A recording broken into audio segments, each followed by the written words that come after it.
The European Union is facing its worst crisis since World War II, Spanish Prime Minister Pedro Sanchez said.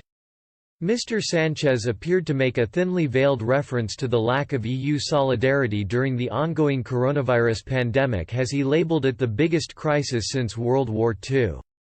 The Spanish Prime Minister said in an op-ed piece published in French daily Le Monde on Sunday, Europe is experiencing its biggest crisis since the Second World War.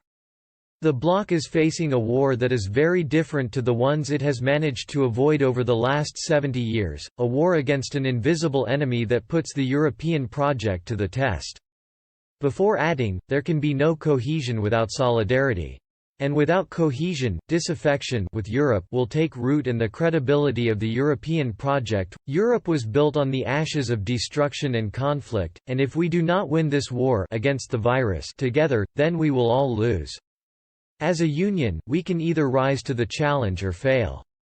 We are facing a critical moment in which even Europhile countries such as Spain need proof of true commitment and strong solidarity. The socialist leader then insisted the coronavirus crisis may be the opportunity to build a stronger Europe. He added, "The future of Europe is at stake." The coronavirus outbreak has brought the bloc's economy to its knees, and the hardest-hit states, Italy, Spain and France, want a massive response from their EU partners in a historic act of financial solidarity.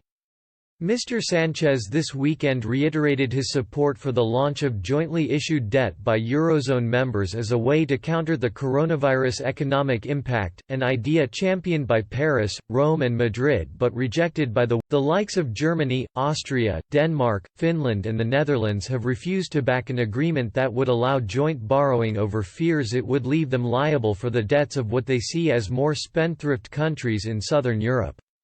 Eurozone finance ministers are expected to converge on Tuesday on three quick options to support the bloc's economy: the use of the European Stability Mechanism bailout fund, the European Investment Fund and the European Commission's short-time work scheme.